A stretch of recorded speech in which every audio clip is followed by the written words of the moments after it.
نية الفرج من صلاة البيت أجمعين الفاتحة إلى حضرة النبي محمد صلى الله عليه وسلم بسر الفاتحة إلى حضرة النبي محمد صلى الله عليه وسلم. بسم الله الرحمن الرحيم. الحمد لله ولا الضالين آمين. الحمد لله رب العالمين والصلاة والسلام على النور المبين سيدنا مولانا محمد وعلى آله وصحبه أجمعين. أما بعد، فإن شكر النعم به تزداد النعم وبه تصطاد النعم. فإذا سألت فاسأل الله، وإذا استعنت فاستعن بالله، ولا تشكو حاجتك إلا إلى الله، كما قال حبيب الله محمد بن عبد الله صلى الله عليه وآله وسلم: من أصبح وهو يشكو ضيق المعاش فكأنما يشكو ربه، فلا تشكو أمرك إلا إلى الله سبحانه وتعالى، فهو الذي يعلم بظاهرك ويعلم بباطنك. نعم. ومن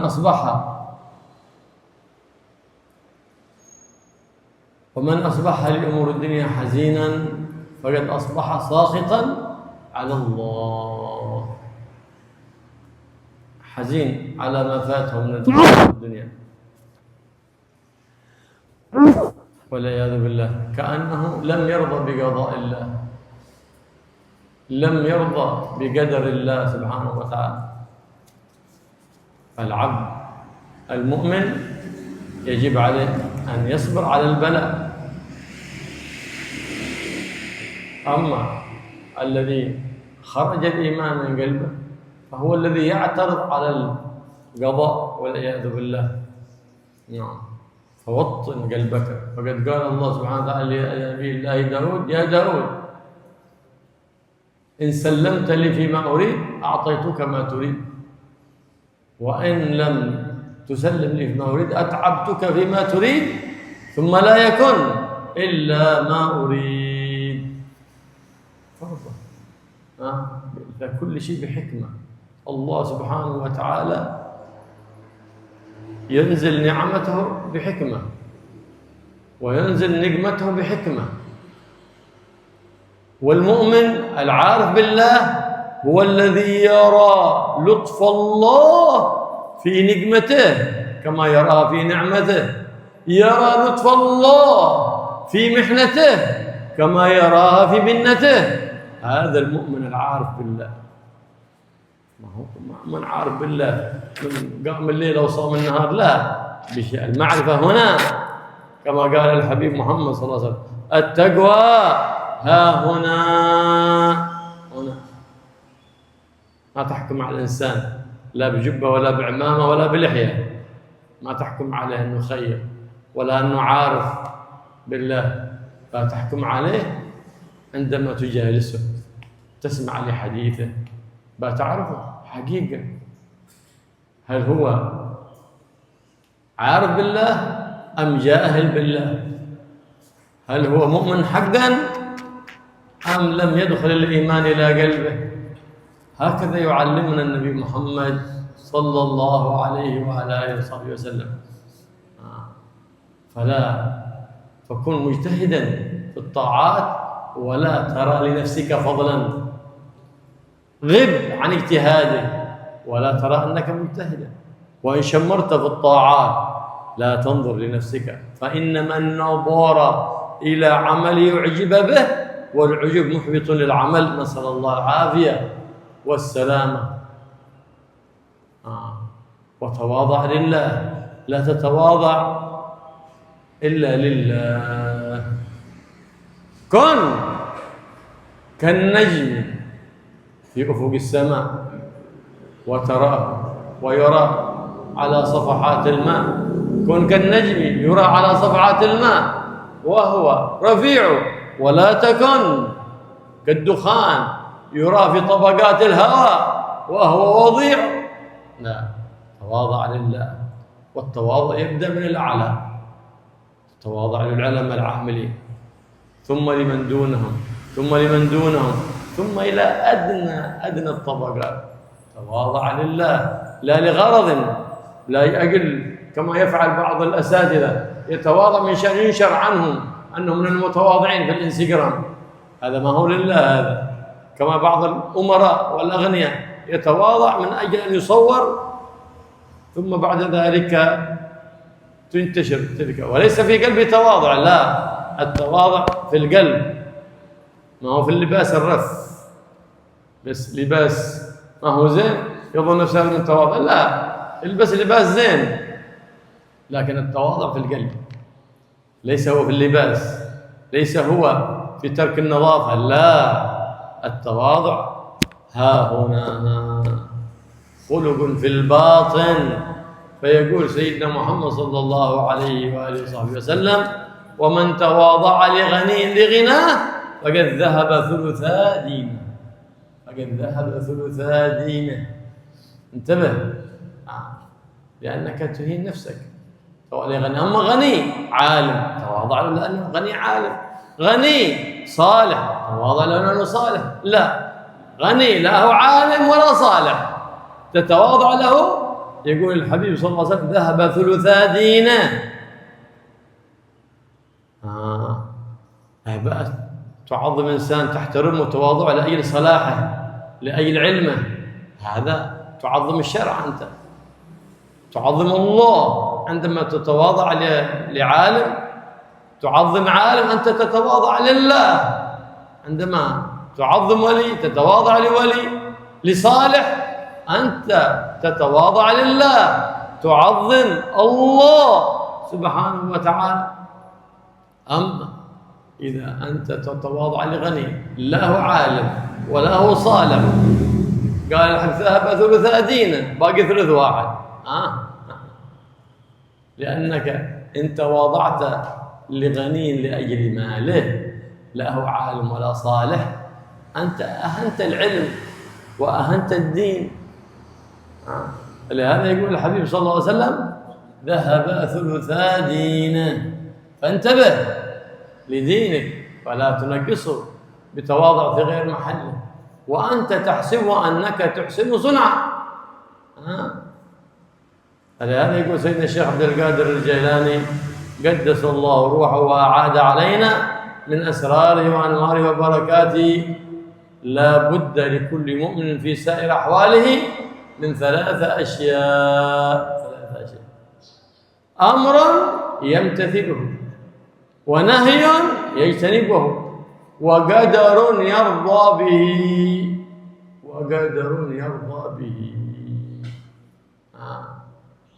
فأقل حالات المؤمن لا يخلو فيها من أحد هذه الأشياء الثلاثة، فالزمها: امتثال الأمر، اجتناب النهي، الرضا بالقضاء والقدر.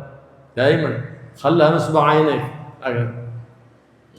ولا تتعجل. يقول الشيخ عبد القادر الجيلاني: لا تتعجل في حب أحد ولا في بغض أحد، لا تحب لهواك ولا تبغض لهواك، لكن انظره هل هو للأوامر مؤتمر، للنواهي منتهي، للقضاء محتسب، فأحبه. فحينئذ أنت لا تحبه لله لأنك تحب ولي لله، ولا تبغض أحد لهواك، لكن انظر يعني لو وجدته للأوامر غير مؤتمر، للنواهي غير منتهي، وللقضاء غير محتسب، فحين تبغضه لله لا لهوى نفسك. فالحب في الله والبغض في الله من أقوى عرى الإيمان. والله يقوي في قلوبنا الإيمان ويقوي فينا اليقين، كيما يقينا يوم الدين في يوم لا ينفع فيه مال ولا بنون إلا من أتى الله بقلب سليم. Bismillahirrahmanirrahim. Alhamdulillahirabbil alamin.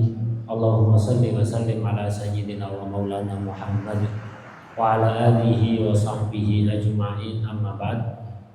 Kajian kita pagi hari ini adalah kitab Al-Isti'dad Liyaumil Ma'ad karya Imam Al-Hafidz Ibnu Hajar Asqalani radhiyallahu anhu. sampai masih pada awal bab sulasi.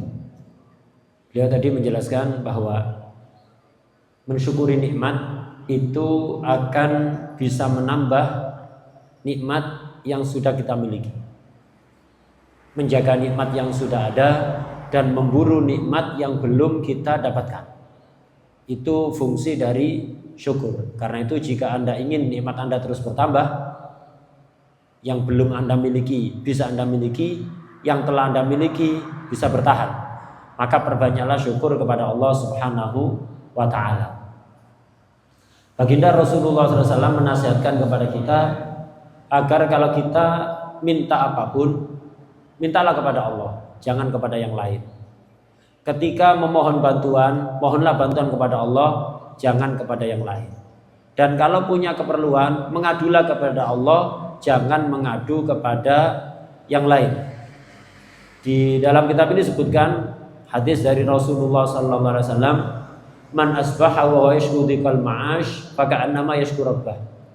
Siapa yang di pagi hari mengadukan sulitnya kehidupan yang ia jalani, maka berarti dia telah mengadukan Tuhannya Allah Subhanahu wa taala kepada makhluk.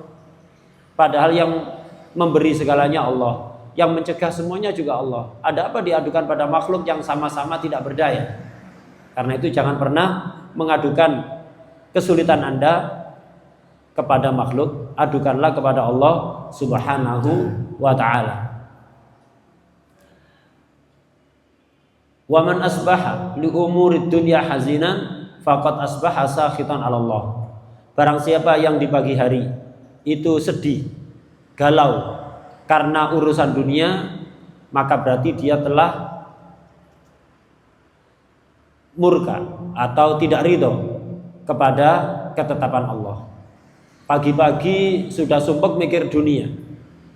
Ini berarti dia di pagi hari itu menunjukkan ketidakridhoannya kepada Allah Subhanahu wa ta'ala. Orang mukmin itu pasti akan mengalami bala untuk ujian dia. Karena itu tugasnya adalah bersabar. Ketika ada bala, bersabarlah. Dengan bersabar dan pasrah kepada Allah, maka bala itu akan cepat berlalu.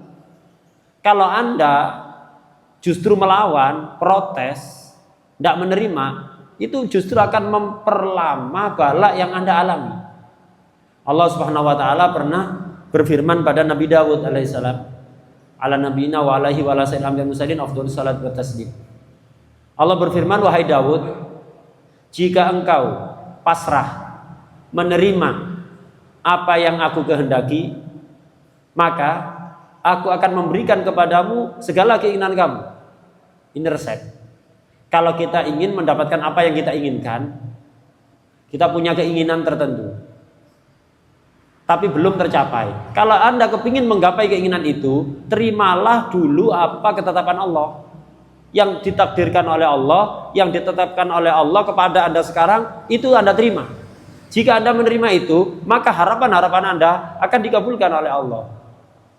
Jadi wahai Dawud, jika engkau menerima pasrah atas apa yang aku kehendaki, maka aku akan memberikan kepadamu apa yang kamu inginkan. Tapi sebaliknya, jika kamu tidak menerima apa yang aku kehendaki, protes, tidak ridho terhadap apa yang aku kehendaki, apa hasilnya?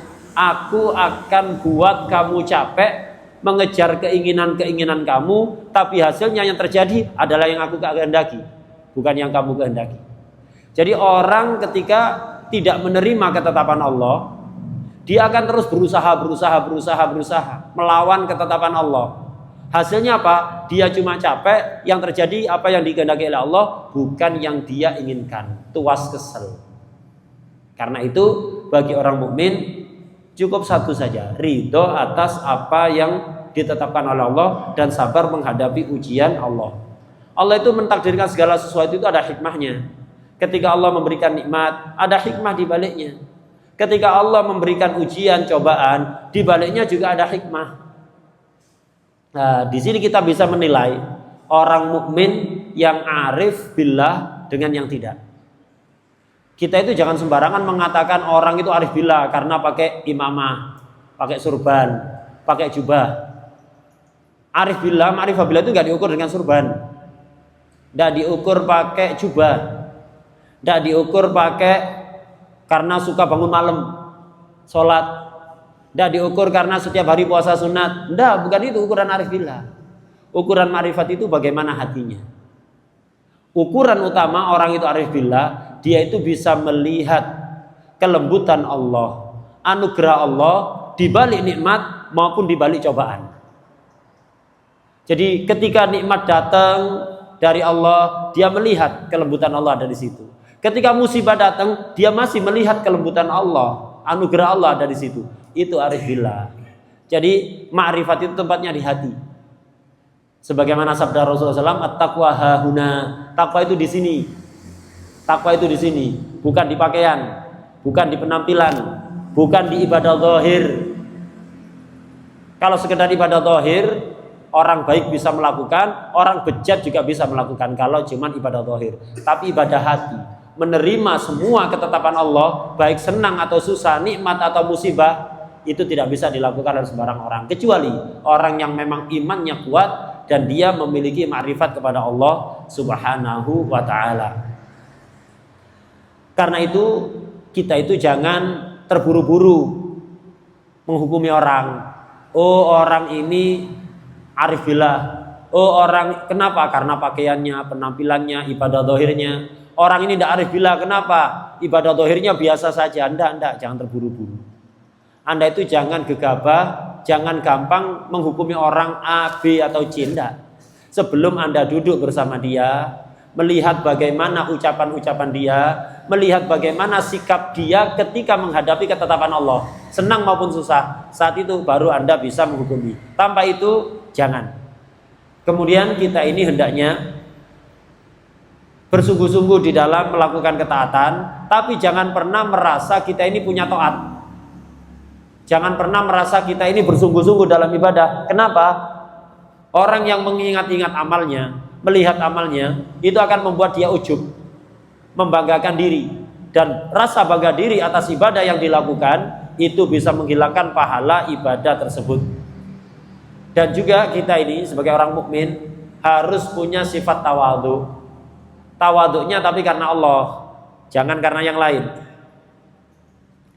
Jadilah kita ini seperti bintang. Bintang itu tempatnya tinggi, tapi terlihat ada di bawah di air. Kalau kita di langit itu ada bintang, kita akan melihat bayang-bayangnya ada di air. Jadilah seperti bintang, ada di bawah, bisa dilihat di bawah, walaupun kenyataannya ada di atas. Jangan seperti asap, naik, jadi menaikkan dirinya sendiri, tapi bikin keselepaan. Jadi mengganggu orang, menyakiti orang, bikin orang sesek, bikin orang batuk, bikin orang gak nyaman. Ini gambaran orang sombong, meninggikan dirinya sendiri, membuat orang lain gak nyaman. Jadilah seperti bintang indah, ada di atas, tapi bisa dilihat ada di bawah. Bayang-bayang bisa dilihat ada di air. Nah, seperti itu. Tapi tawadhu yang benar, jangan tawadhu yang keliru. Jadi ada tawadhu itu tawadhu asli, benar. Ada tawadhu yang salah, filteran. Gitu. Jadi editan. Tawadhu yang benar itu dibuktikan dengan apa? Tawadhunya dari atas, terus ke bawah, ke bawah, ke bawah. Tawadhu kepada orang alim. Tawadhu kepada orang yang lebih tinggi dibanding dia. Tawadhu kepada yang selevel, baru tawadhu kepada yang lebih bawah. Itu berarti seperti itu tawadhu yang benar. Jadi kalau ada ustadz misalnya, kepada orang yang lebih alim dia tawadhu, kepada yang sejajar dia tawadhu, kepada yang lebih bawah ilmunya, kepada orang awam tawadhu. Ini tawadhunya asli. Tapi kalau tawadhu ke bawah, ke kanan kirinya nyikut-nyikut, ke atasnya nggak tawadhu, ini tawadhu buatan. Jadi misalnya ada ustadz, ke tukang beca, masya Allah tawadhu, ke sopir gojek tawadhu, sama ustadz ilo-iloan, sikut-sikutan. Kepada yang lebih tinggi ilmunya tidak mau menghormati, tawadhu palsu, editan. Tawadhunya dia kepada tukang beca itu kepingin tertangkap kamera biar viral ada di medsos. Masya Allah tawadhu pada tukang beca. tawaduk palsu. Tawaduk yang benar itu dimulai dari atas ke yang selevel ke bawah. Kalau ada orang tawaduk kebalik dari bawah ke atasnya tidak tawaduk, ke yang selevel tidak tawaduk, tawaduk palsu, tawaduk editan. Tawaduk itu seperti itu urutannya. Dan kalau tawaduk pada orang itu siapapun, lillahi ta'ala, jangan menampakkan sifat tawaduk karena kepingin dipuji, menampakkan sikap tawaduk karena kepingin tertangkap kamera netizen untuk diviralkan. Enggak seperti itu, lillah gitu. Kemudian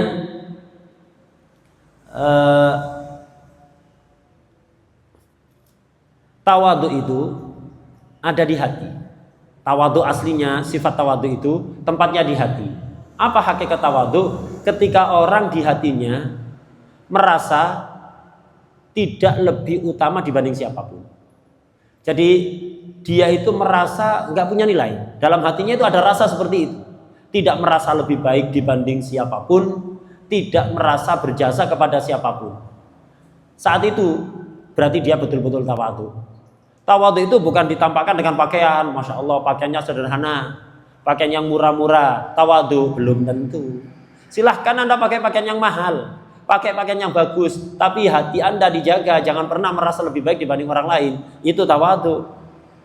Tawadhu itu bukan berarti kompro, pakaiannya kotor, gak disetrika, lungset kabeh, sakra ini lungset. Enggak, bukan itu. Tawadhu itu. Jadi tawadhu itu bukan penampilan luar, bukan penampilan zahir. Tawadhu itu di hati. Anda tidak merasa lebih baik dibanding siapapun. Nah, kemudian tawadhu itu hati-hati. Tawadhu lillah ta'ala. Lanjutan hadis tadi, baginda Rasulullah SAW bersabda, wa man tawadhu'a li ghaniyyin li ghinahu faqad dhahaba sulusa dini. Siapa orang yang tawadhu, merendahkan diri kepada orang kaya karena kayanya, maka 2/3 agamanya habis, hilang. 2/3 agamanya tidak ada. Tawadhu kepada orang kaya karena kayanya. Kalau tawadhu pada orang kaya karena dia alim, tawadhunya bukan karena kayanya, karena kealimannya. Orang kaya alim, Anda tawadhu pada dia karena kealimannya, bagus, ini tawadhu karena Allah.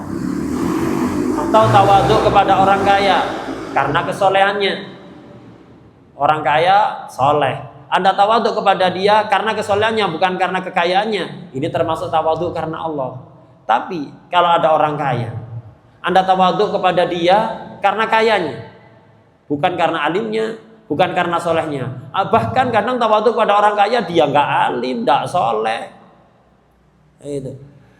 Jadi cuman kaya, Anda tawadhu pada dia, saat itu 2/3 agama Anda telah hilang. Kemudian Asy-Syaikh Abdul Qadir Al-Jailani qaddasallahu sirrahu wa adalaina barakatuh fid dharani amin. Beliau itu mengatakan setiap mukmin itu pasti akan bertemu 3 hal. Orang mukmin itu pasti akan berhadapan dengan 3 hal. Ima berhadapan dengan perintah Allah yang harus dilaksanakan, atau berhadapan dengan larangan Allah yang harus ditinggalkan, atau berhadapan dengan ketetapan Allah, takdirnya Allah yang harus diridhoi, yang harus diterima. Itu sudah mukmin, itu tugasnya itu di dunia ini. Melaksanakan perintah Allah, menjauhi larangan Allah, menerima apapun ketetapan Allah. Nah, ini tugas kita. Di kesempatan yang lain beliau Syekh Abdul Qadir Jilani mengatakan, kita ini jangan gampang pro kepada orang atau kontra pada orang. Jangan gampang cinta kepada orang atau benci kepada orang.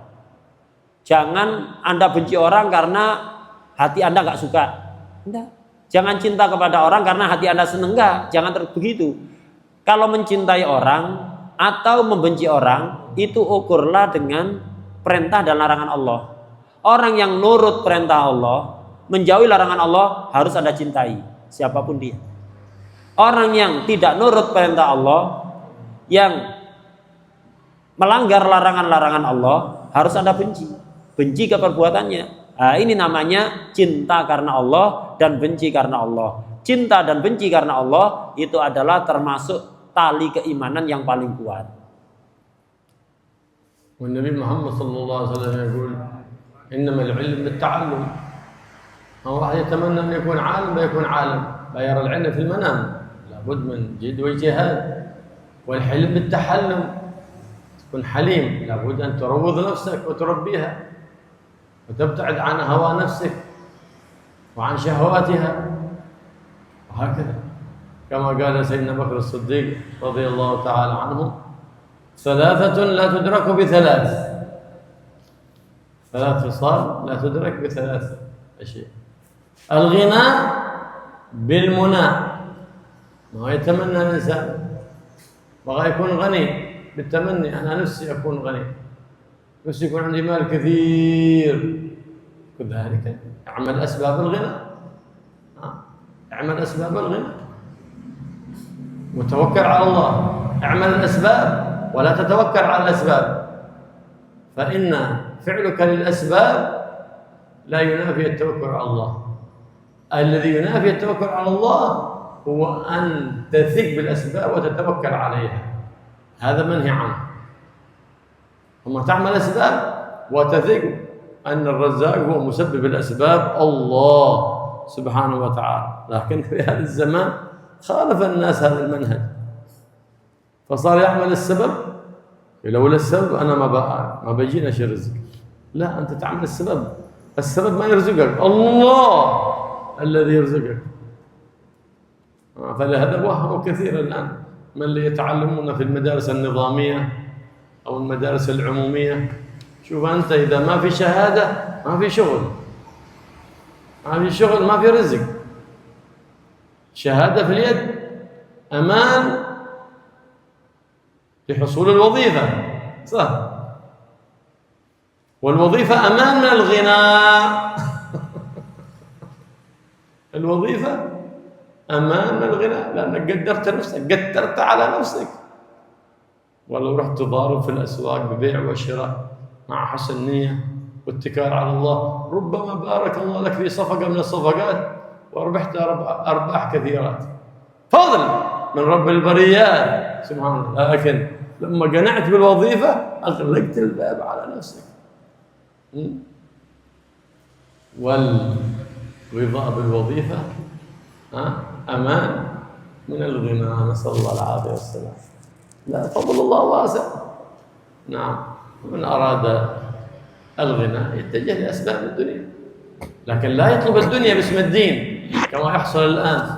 بغى الغنى يطلب العلم من شأن الدنيا، علم الدين.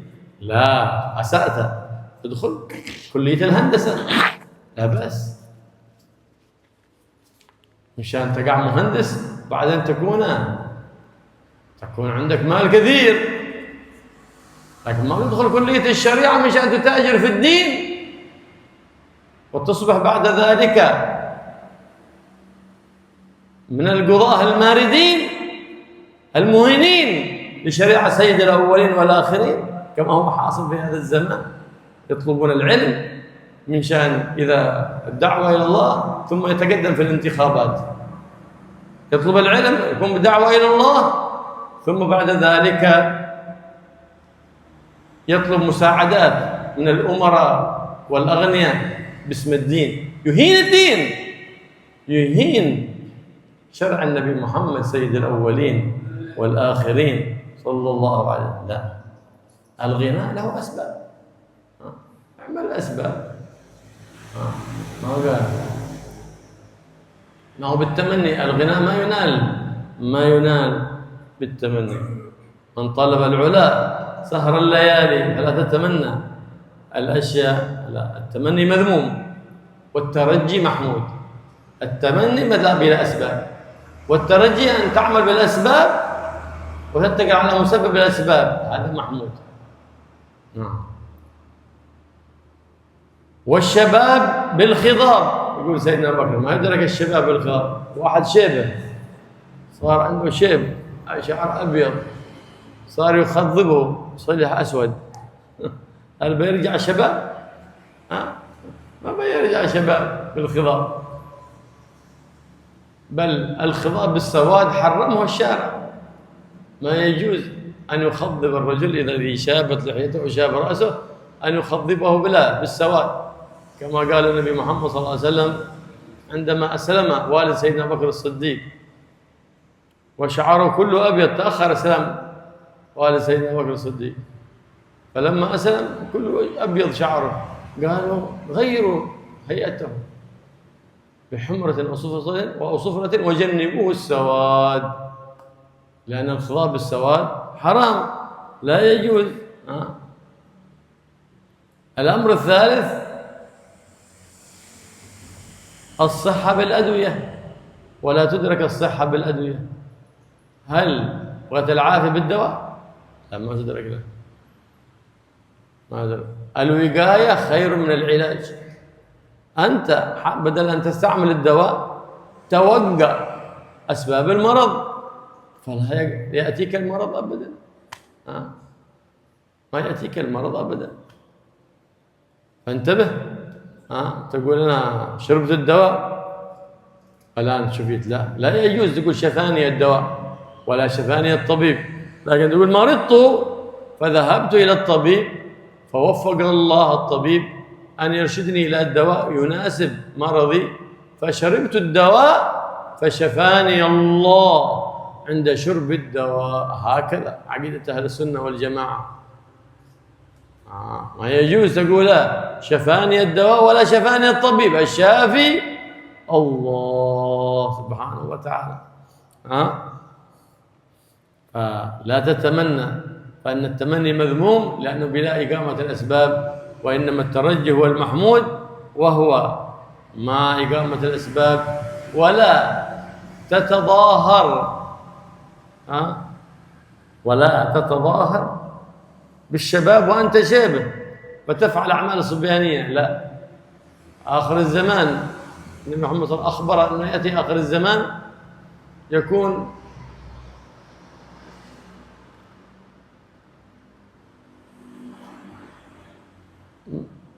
مشايخ أي كبار في السن يتصابون، يفعلون أعمال الصبيان. كيف يعملون الصبيان؟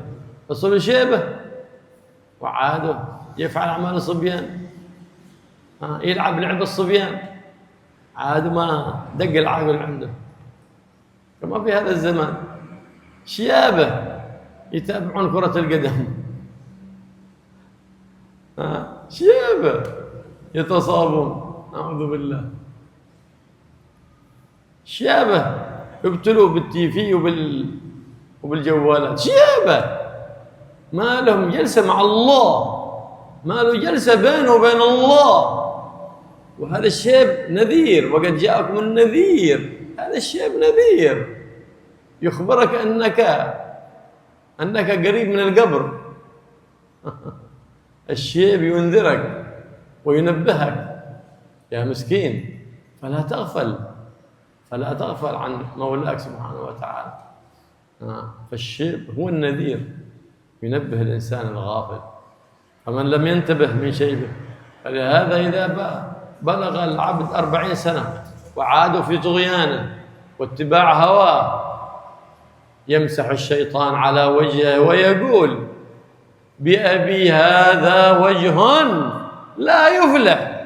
بعد 40 وعادك في طغيانك، وعادك في فسادك، في غيك، يا جاهل، نسأل الله العافية والسلام. نعم. فأنت عندما تطلب الشباب بهذا الخضاب، هذا تطلب المستحيل. أنت أبى ترجع شباب له، بمعنى فلا تفعل أعمال الصبية. ويأتي آخر الزمان صبية يتمشيخون، صبيان صغار بقوا نفسهم مشايخ كبار، يتحرك هكذا، يحب الطلبة يمشون خلفه، هو طفل بغى أطفال يمشون خلفه. يزيدون غرورا، وهؤلاء أطفال جهال، بيمشي خلف الطفل، بيعلمك، بيزكيك، بيربيك، لا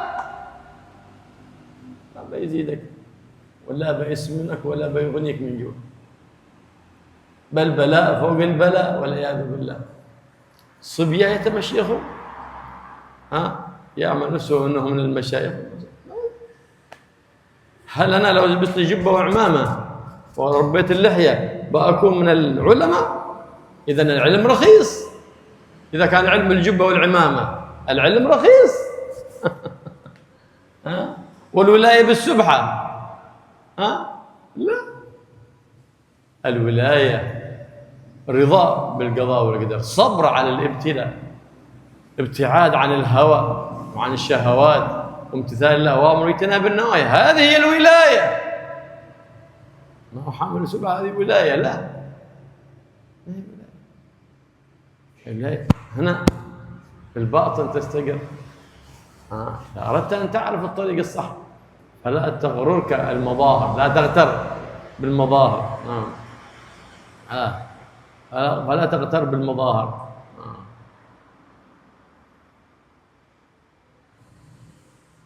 انتبه أن تغتر بالمظاهر، فإنك لن تبلغ المجد حتى تلعق الصبر. من لعق الصبر كما حينئذ تبلغ المجد، لأن إرغام النفس على ما تكره. النفس ما بغتك تذلها، النفس ما بغتك تتعبها. لما تذلها وتتعبها حينئذ تلعق الصبر. والصبر مر في مذاقته لكن عواقبه أحلى من العسل. انتبه. فالأشياء الله سبحانه وتعالى جعل كل شيء سبب، كل شيء جعله سبب سبحان الله. لكنك بتتمنى أشياء، لا، التمني رأس مال المفلس.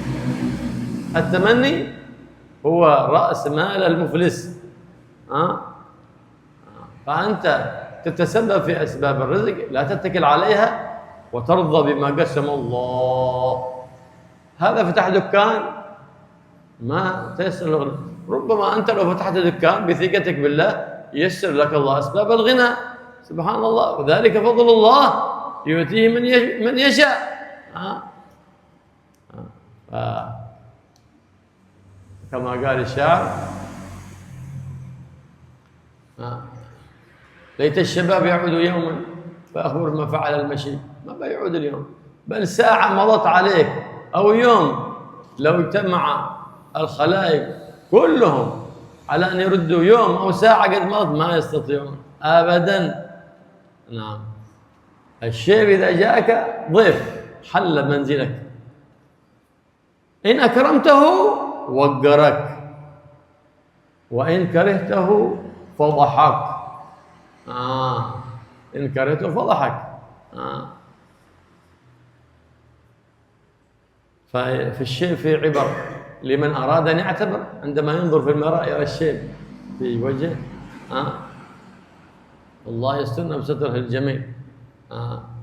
الله يسترنا بستره الجميل. فإن الإنسان لا بد له من إقامة الأسباب، لكن يثق في مسبب الأسباب، فحينئذ لا تضره معاطاة الأسباب. الذي يضرك هو الثقة بالأسباب وإهمالك لمسبب الأسباب الله سبحانه وتعالى. الصحة كما قال النبي محمد صلى الله عليه وسلم: ما ملأ ابن آدم وعاء شر من بطنه. فبيت الداء، المعدة بيت الداء، والحمية رأس الدواء. ايش سبب هذا المرض؟ كذا كذا، خلاص ان انقطع اسبابه بيبتعد عنك المرض.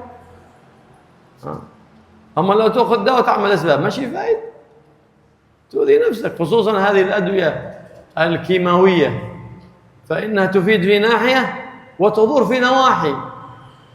كما اخترعوا الان دواء حق العاصم او حق الحموضه. كل الادويه الكيميائيه في هذا مضره للكلى فتورثك أمراض كثيرة.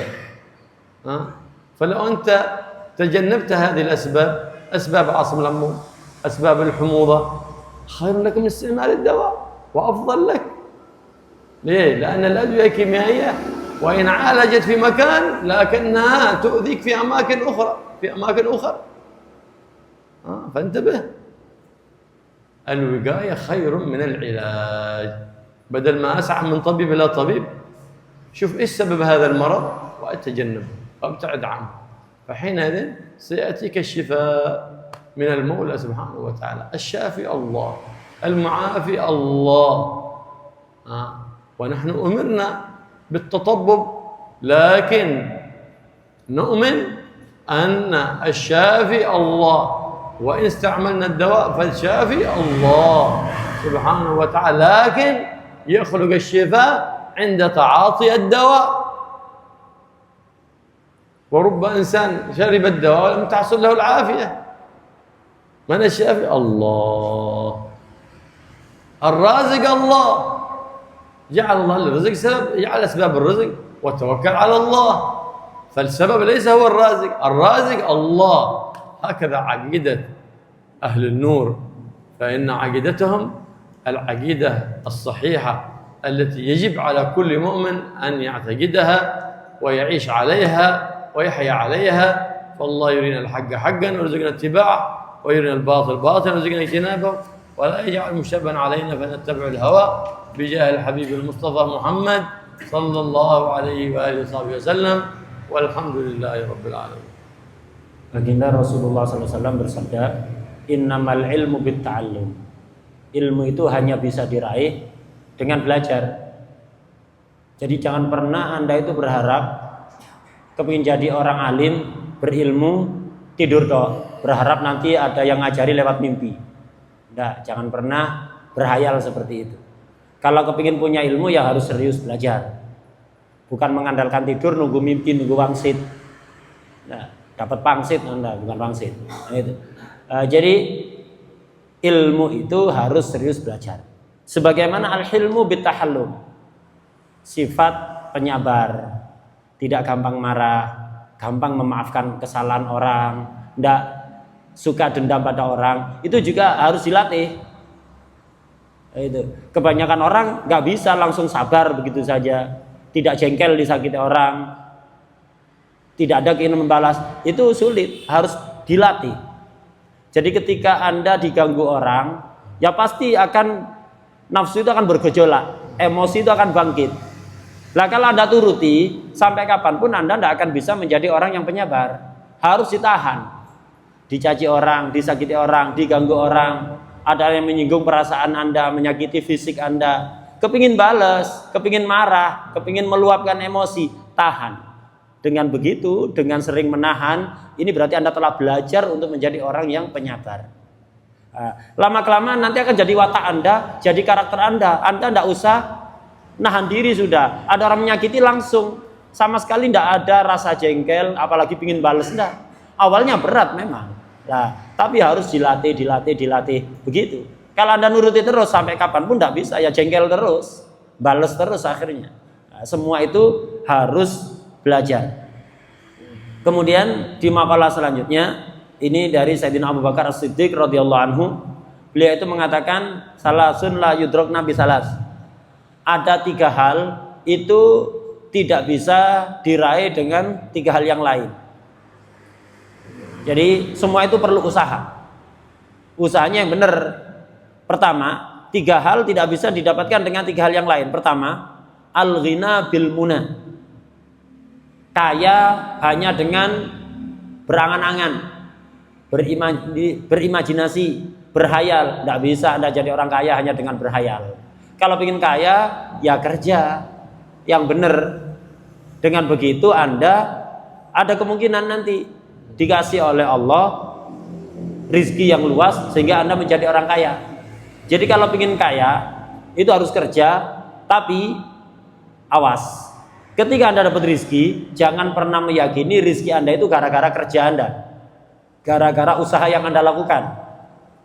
Allah memang mentakdirkan Anda dapat rizki itu. Usaha itu hanya karena kita melakukan perintah Allah. Allah itu kalau kita ingin sesuatu, ya harus melakukan sababnya, melakukan usahanya. Tapi setelah dapat hasil, jangan pernah menganggap hasil itu dari usaha Anda. Hasil itu murni anugerah Allah Subhanahu wa ta'ala. Anda berusaha atau tidak usaha, hasil itu akan datang. Lalu terus ngapain berusaha? Allah nyuruh kita. Nah, ini namanya taroji. Kalau kita punya keinginan, kemudian melakukan usaha yang benar, tanpa mengandalkan usaha, tapi mengandalkan pemberian Allah, ini berarti Anda bertaroji, berharap yang benar kepada Allah SWT. Tapi kalau hanya berharap, tidak berusaha, ini namanya tamani, berhayal ini. Dan itu tercela, tidak bagus. Jadi ada bedanya tamani dengan taroji. Taroji itu berharap dan melakukan usaha yang benar tanpa mengandalkan usaha. Ini taroji, bagus, tidak apa-apa. Tamani itu jelek. Apa tamani? Anda punya keinginan tapi tidak mau usaha, berhayal toh. Pingin kaya berhayal, nganggur berhayal jadi kaya, tiba-tiba hujan emas gitu. Enggak. Jadi harus usaha. Orang berusaha itu tidak bertentangan dengan tawakal. Loh, kita disuruh tawakal katanya. Berarti tidak usah usaha, salah. Tawakal itu bukan berarti tidak berusaha. Anda kalau punya keinginan, Anda usaha. Kenapa usaha? Allah memerintahkan Anda. Allah memerintahkan Anda untuk melakukan itu. Jadi Anda berusaha itu karena melakukan perintah Allah. Kemudian setelah berusaha, jangan pernah meyakini usaha Anda itu yang mendatangkan hasil. Berarti saat itu Anda menjadi orang yang tawakal dengan benar. Tawakal itu bukan hanya berpangku tangan, diem tok wis tawakal apa cari pangeran. Diem tok berpangku tangan enggak ngapa-ngapain. Bukan tawakal itu. Begitu juga bukan tawakal ketika Anda berusaha, kemudian dapat hasilnya, Anda mengatakan ini gara-gara saya usaha dengan serius, kerja dengan serius, makanya saya kaya. Jadi meyakini kekayaannya gara-gara kerjanya, gara-gara usaha kerasnya. Orang ini nggak tawakal. Itu nggak tawakal. Tawakal itu Anda bekerja, berusaha, tapi tanpa meyakini kerja dan usaha itu yang mendatangkan hasil. Allah yang memberikan hasilnya. Ini yang benar. Jadi jangan jadi orang yang hanya berpangku tangan, berhayal, dikasih harapan-harapannya oleh Allah. Tidak, salah. Dan jangan Anda berusaha keras, kemudian mengandalkan usahanya. Meyakini hasil itu dari usaha. Salah. Yang benar, Anda berusaha dengan benar, meyakini Allah yang memberi segalanya, bukan usaha Anda. Jangan mengandalkan usaha Anda, dan ketika dapat hasil, jangan meyakini itu atas usaha Anda.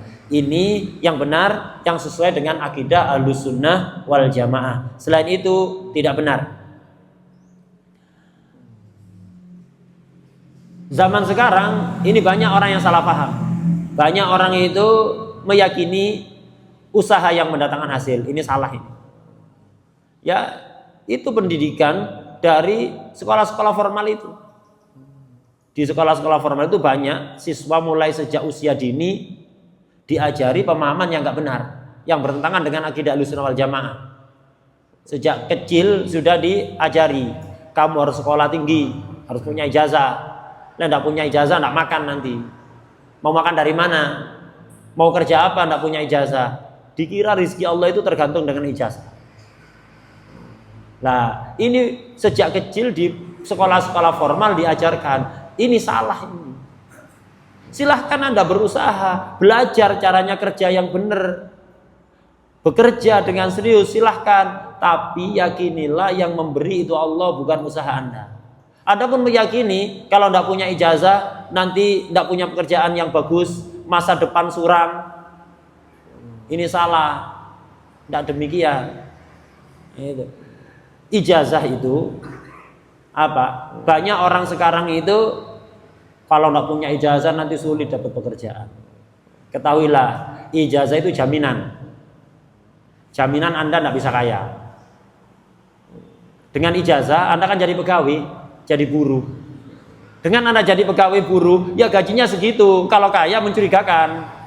Dari mana kok bisa kaya? Gajinya dari itu saja. Beda kalau pedagang kaya, wajar. Pedagang itu rezekinya tidak mesti, ya kadang seret, kadang sedang, kadang lancar. Jadi kalau ada pedagang kok sukses, wajar.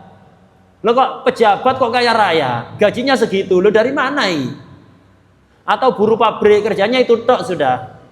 Atau apa pegawai ada di kantor, di perusahaan, di pabrik, gajinya segitu, lo kok kaya? Dari mana? Nuyul dah.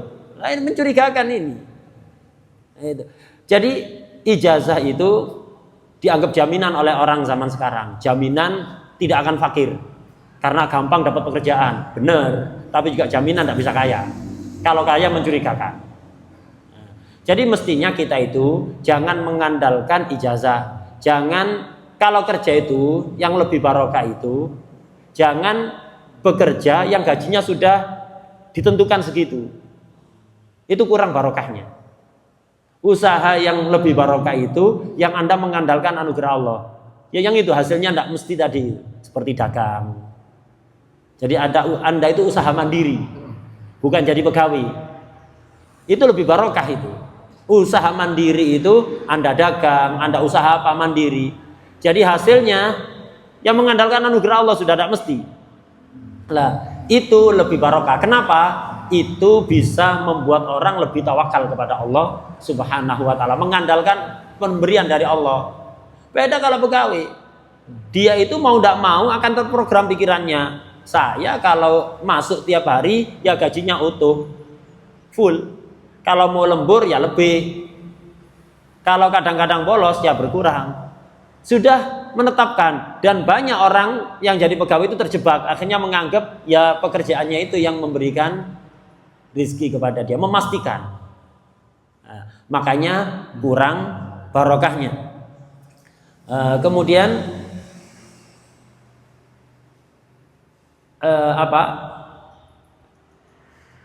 Anda silahkan berusaha menjadi orang kaya, nggak apa-apa. Yang penting dengan cara yang benar. Termasuk kepingin kaya dengan cara yang salah adalah mencari kekayaan dengan atas nama agama. Jadi mencari kekayaan dengan agamanya itu salah. Ini orang yang sangat dimurkai oleh Allah, dibenci oleh Allah. Belajar ilmu agama, kemudian setelah mengerti ilmu agama serius dakwah kemana-mana. Kalau sudah viral nyalon, gitu. Jadi tujuannya untuk nyalon. Nah ini berarti nyari dunia atas nama agama, orang yang sangat dibenci oleh Allah Subhanahu wa taala. Belajar ilmu agama serius, setelah itu ilmunya disebarkan di mana-mana, biar bisa dekat dengan para pejabat, biar bisa dekat dengan para bos-bos, dengan orang kaya, biar kecipratan. Ini orang yang sangat dibenci oleh Allah, naudzubillah. Silahkan Anda kepingin kaya, jadi orang kaya, tidak apa-apa, caranya yang benar. Ya apa? Kalau kepingin kaya, ya jangan melalui jalur agama. Kalau Anda kepingin mengumpulkan harta, jangan masuk pesantren kalau ingin kaya. Masuk pesantren cita-citanya ingin kaya. Mestinya ya kuliah ekonomi atau yang lain, bukan masuk pondok. Masuk pondok niatnya kaya. Kepingin kaya nanti biar nanti jadi orang alim, nyalon gampang, dekat dengan orang kaya gampang, dekat dengan pejabat gampang.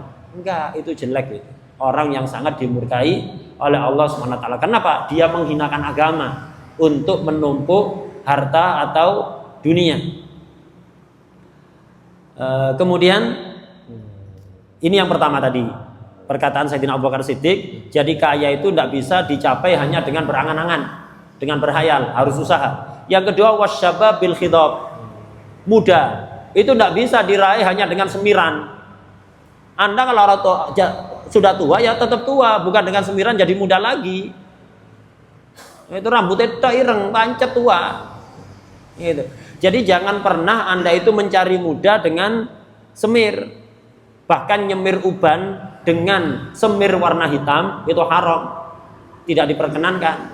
Ajaran Rasulullah SAW kalau orang itu beruban disemir dengan semir merah atau kuning, sebagaimana nasihat beliau kepada abahnya Sayyidina Abu Bakar Siddiq. Abahnya Sayyidina Abu Bakar Siddiq itu masuk Islamnya itu sudah sepuh sekali, rambutnya, jenggotnya semuanya putih. Ketika masuk Islam semuanya putih semua rambut dan jenggotnya. Akhirnya dinasihati oleh Rasulullah, jangan dibiarkan putih semua kayak gini, disemir warna merah atau kuning. Yang ubanan, bukan ireng disemir merah kayak garangan gitu. Jadi ini yang ubanan ini, yang ubanan disemir merah atau semir kuning. Itu ajaran Rasulullah SAW. Bukan yang masih muda semiran kuning, semiran merah, rambutnya jagung gitu. Jadi bagi yang berubanan itu yang diperintahkan oleh Rasulullah SAW, semir kuning atau merah, jangan hitam. Kalau hitam itu tidak diperbolehkan. Kemudian yang ketiga, yang tidak bisa, tiga hal yang tidak bisa diraih dengan tiga hal yang lain, sehat dengan obat yang menyehatkan Allah Subhanahu wa taala. Jadi tidak bisa Anda mencari kesehatan dengan obat. Yang menyehatkan Allah, yang menyembuhkan Allah Subhanahu wa taala. Karena itu jangan pernah mencari sehat dengan obat. Yang benar apa? Hindari apapun yang menyebabkan Anda sakit. Jangan kabeh dimplok kayak vacuum cleaner. Semuanya masuk, disedot. Itu. Semuanya masuk. Habis itu sakit, kepingin sehat minum obat. Salah. Mestinya Anda jaga makanan. Pola hidup yang sehat itu yang benar. Anda buat pola makan yang sehat, pola hidup yang sehat. Makanan yang membuat Anda sakit dihindari. Jangan tidak apa-apa makan, nanti ada obati. Tidak, Anda tidak bisa mendapatkan sehat dengan obat itu. Apalagi obat zaman sekarang, obat kimia. Itu walaupun mungkin menyembuhkan penyakit yang Anda keluhkan, itu menimbulkan penyakit yang lebih parah. Minimal ginjal Anda diserang. Seperti obat asam lambung itu. Hampir semua obat asam lambung itu membahayakan ginjal. Karena itu yang benar, jangan semua dimakan, habis itu asam lambungnya naik. Minum obat penetral asam lambung. Salah. Mestinya makanan-makanan yang membuat Anda asam lambung itu dihindari. Misalnya Anda kalau makan pedas, asam lambungnya naik, ya dihindari. Jangan tidak apa-apa. Nanti minum obat. Salah. Misal Anda kalau makan gorengan-gorengan, apalagi sekarang rata-rata minyaknya second. Nah ini, itu biasanya misalnya asam lambung Anda naik. Ya jangan dimakan, nanti minum obat. Ya dihindari itu. Jadi itu yang benar. Al-wiqayah khairun minal ilaj. Itu menghindari sebab penyakit itu lebih baik daripada mengobati. Itu.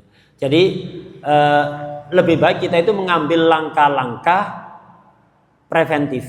Jadi menjaga. Lebih baik daripada mengobati. Apapun yang menyebabkan Anda sakit, itu dihindari.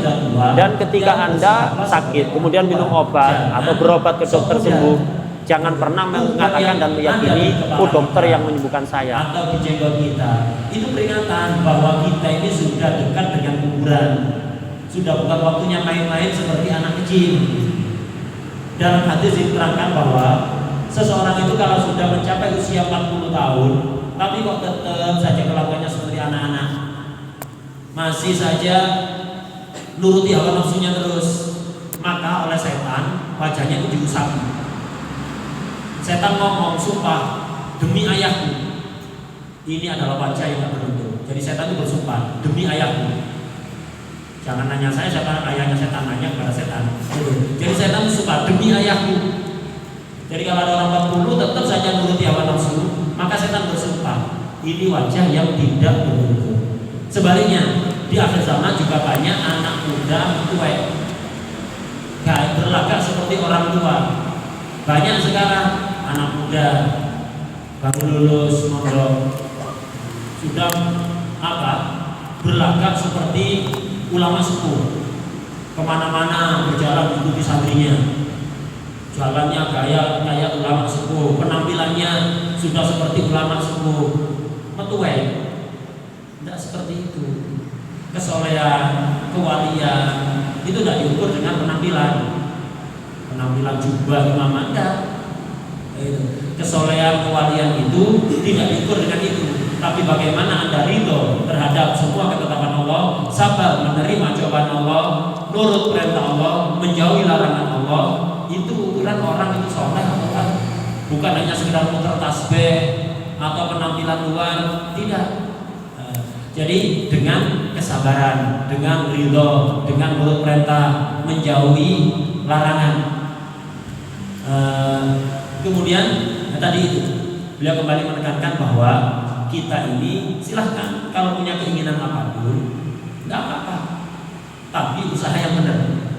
Kemudian jangan meyakini usaha itu yang mendatangkan hasil, tapi murni anugerah dari Allah. Jangan hanya berhayal dan jangan mengandalkan usaha Anda. Kemudian kembali beliau juga menambahkan untuk yang tadi itu bahwa kesehatan itu nggak bisa diraih dengan obat. Jadi jangan Anda ingin sehat mengandalkan obat. Mestinya Anda jaga pola hidup yang sehat. Dalam hadis Rasulullah SAW bersabda, tidaklah seseorang itu memenuhi wadah yang lebih jelek dibanding perutnya. Jadi wadah yang ketika dipenuhi itu paling jelek efeknya adalah perut. Karena itu perut itu jangan terus dipenuhi, apapun dimasukkan ke situ, dijaga. Apapun yang makanan yang mengganggu kesehatan Anda itu dihindari. Obat-obatan, khususnya obat-obatan kimia itu jangan gampang-gampang minum obat-obatan tersebut. Jangan dikit-dikit obat, jangan dikit-dikit obat. Nah, tapi hiduplah dengan cara yang sehat. Jangan katakan apalagi obat kimia yang efek sampingnya sangat besar.